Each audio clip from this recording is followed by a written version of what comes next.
Hey everyone, I'm Connor and welcome to my channel, The Closet. If it's your first time here, on my channel I like to talk about all things luxury, so if that's something you're into, I would love it if you could hit the subscribe button and the bell button so you're notified when I bring out new content. And if you're returning, welcome back to my channel. Today's video, I am spilling piping hot tea. Okay, it's not like amazing tea, but it's something that I've come across or that's happened and I thought I would share it all with you because that's what I do. Keep it 100.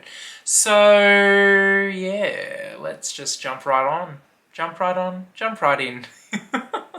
Fuck, I messed that one up. So basically, as the title suggests, this video is about why I will not work with certain brands or collaborate with certain brands on my channel or on my social media platforms. Because I like to be very transparent with things, and I did a video a few months back.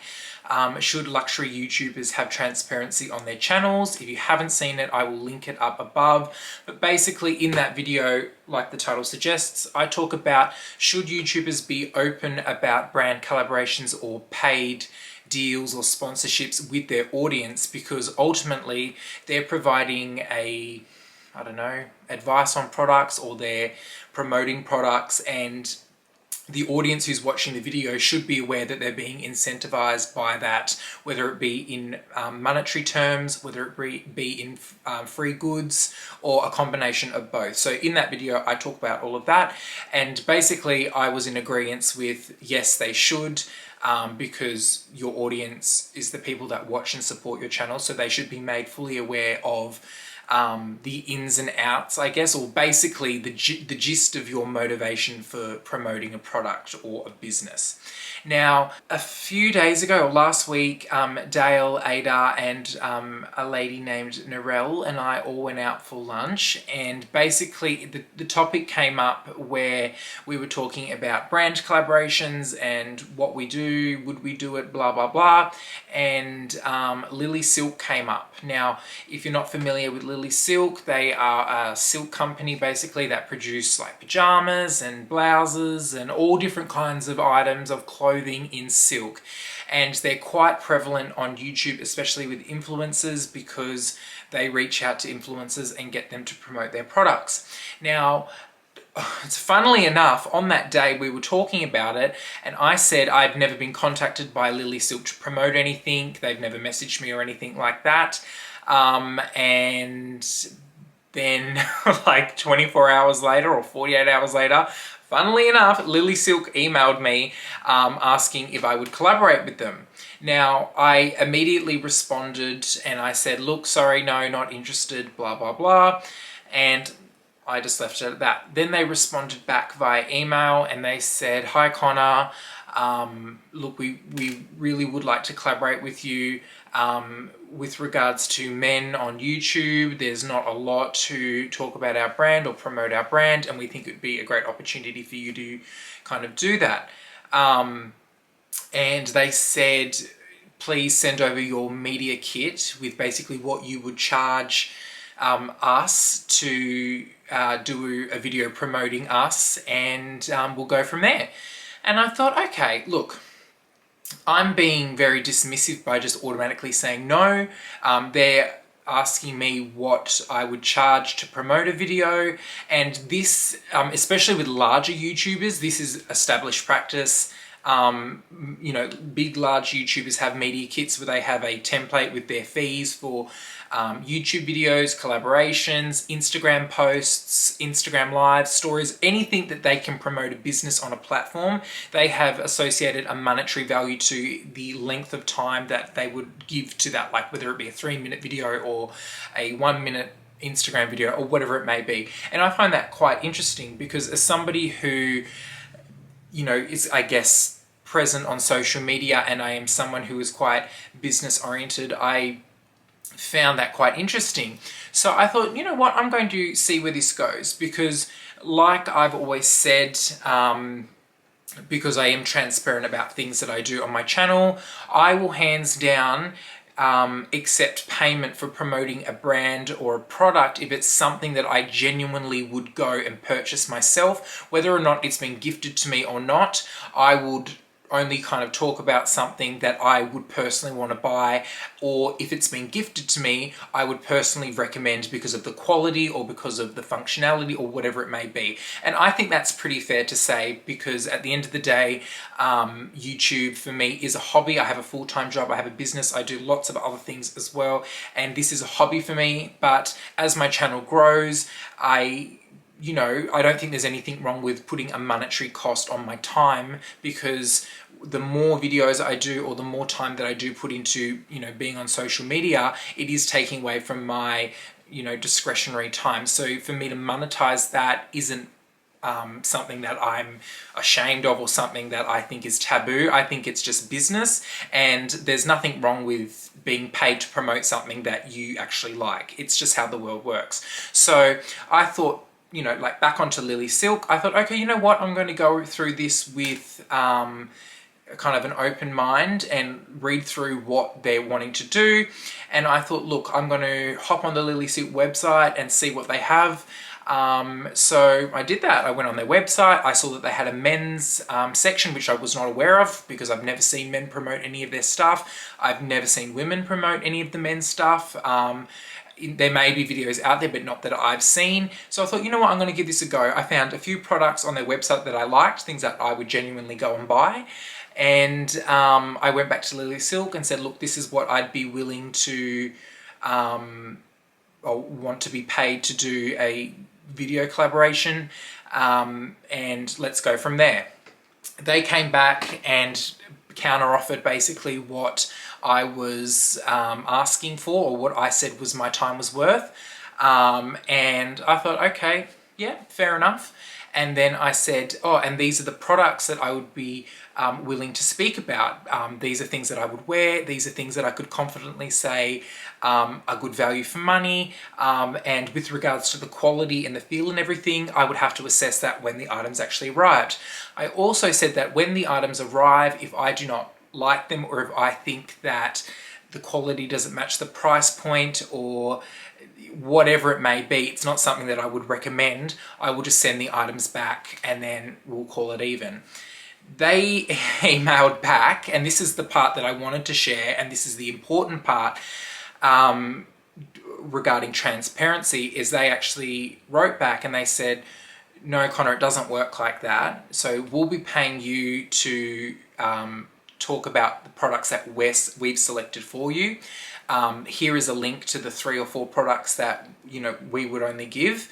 And one of them was a silk pillowcase, which some people may like silk pillowcases. I don't like the feel of sleeping on silk or satin. That when you rub it together, it makes that like noise. I don't like that.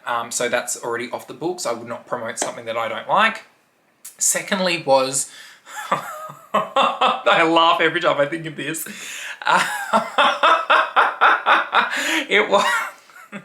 It was a like white silk men's blouse, or business shirt, if you would call it that, in silk. Now, I'm not criticizing any man that chooses to wear a silk blouse, but I can tell you, sure as hell, I would not be wearing one of those. Can you imagine if I rocked up on this channel wearing a silk blouse and was like, yeah guys, love the silk blouse? Even the word blouse makes me laugh. Can you imagine? You guys would be like, sorry, no, can we get Connor back, please? Exactly. So I was like, no. And in saying that, I don't know anyone that would wear a silk blouse that's a man. Like, each to their own. I'm not criticizing anyone, but it's not my style. It's definitely not a current style that I see very often, especially in the kind of style of the shirt. Now, if it was a like polo kind of styled shirt in like a fun color that was silk but kind of cut properly, I can see how it would work. But this, it just, no. Like, the 80s called it once its blouse back, basically was my thoughts. The next item was silk boxer underwear, or like boxers. In Australia, we call them boxers, but they're marketing them as underwear. Now, I can tell you for a fact that no man has worn silk boxers, or just boxers in general, at least for 20, 25 years plus. I remember when I was a kid, I was born in 1995. When I was growing up, they were phasing those bad boys out. They were not here to stay. So I would never promote silk boxes in a million years. And I don't know any man that wears silk boxes. And a lot of guys talk about the underwear they wear, believe it or not, because it's just, you know, men are very, they don't talk about much when it comes to that sort of thing, but underwear is one of them. And most people wear briefs or like cropped, or like, you know, like, we call them like jocks, I guess, or like, what are they called? I don't know, like normal men's underwear, but with the like a 3/4 length bit on your thighs. That's generally what people wear. People don't wear boxers. They're uncomfortable. They ride you. They make whatever you're wearing boxy. And even to sleep in, I find them uncomfortable to sleep in. And I don't even wear pajamas when I go to sleep. So there you go. So that was just way off. So those 3 items, I can tell you no. And the fact that they were like, here are the items, this is what you'll be promoting, take it or leave it. I was like, no, that's like not what I would do. That's disingenuous, and you couldn't pay me, you know, 3 times the amount of price for me to talk about something that I wouldn't talk about. Number one, it would damage my reputation or my channel, because it would be incredibly disingenuous, and it would be like, just, I don't know, like it would come across phony. And you, like the people that watch my channel would know like that is phony, because can you imagine if I rocked up in a silk blouse? Oh, I know, right? So there's that. Secondly, I have integrity. I'm not just a cash cow, and I won't just get money to do anything. And thirdly, they would be items of clothing that if I were to do that, I would literally show in a video, and then I would either throw away, give to charity, or it'll just sit in my closet and I would never touch it, and I would probably push it to the back. So that's not very sustainable. So yeah, basically, this happens a lot, I'm assuming, in the luxury space or influencer space, where people will just take anything that brands are throwing at them in order to get them to promote it. Now, if they had come to me and those 3 items were my style, they were things that I wear, they were things that I liked, and it happened to be that they were offering those things and I liked them, then this would be a very different conversation. But because I didn't get to choose any of the items, and they were like, this is it, take it or leave it, that's not cool, in my opinion. Now, there are a lot of brands who don't do that. There's a lot of brands who say, hey, you pick some things that you like, we can either partially discount it, we can gift them to you, and then if you're not happy with it, you don't like it, just send them back and we'll call it as it is. Now, one YouTuber who I think has done an incredible job at maintaining an authentic relationship on her channel with her audience is Cassie Thorpe.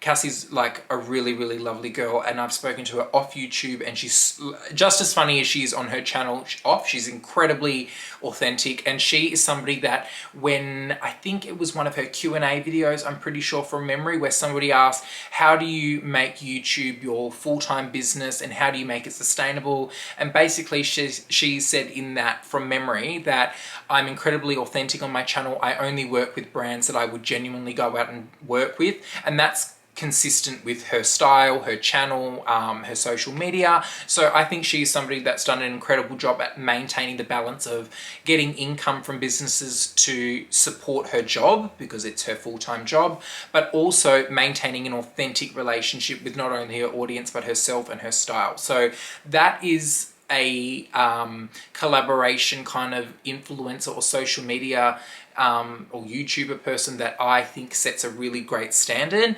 But I don't see Cassie flogging stuff like Lilysilk, to be honest. Now, this is obviously no disrespect to Lilysilk or the brand or the quality of the products or anything like that.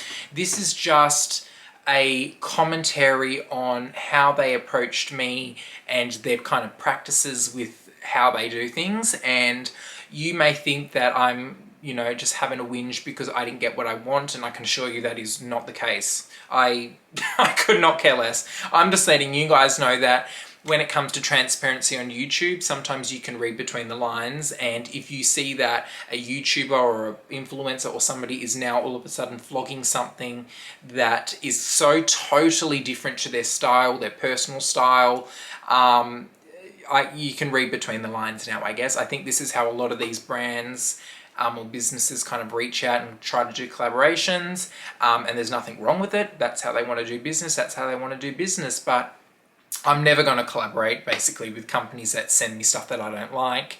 And yeah, I will collaborate with businesses who are willing to pay me an appropriate amount of money that is not offensive to my time, and products that I genuinely either own or want to buy or want to try out, so I can authentically tell you this is what they are. But anything else, see you later, hit the road, Jack, because NFI, not effing interested, to be quite honest. So yeah, sorry for this video. I've literally just done this whole video in one take. I've probably spoken like Roadrunner, but just thought I'd let you all know how it all goes downtown. So thank you so much for watching. If you like this video, give it the thumbs up, post down your comments below, and I'd hope to hear from you soon. Also, oh my god, I forgot to mention, so I haven't done a video since my Instagram account, The Closet by Connor, was taken off Instagram by Instagram. Criminal. So basically, can you please go onto Instagram and follow my new account, The Closet by Connor _. I'm slowly trying to get back what I had.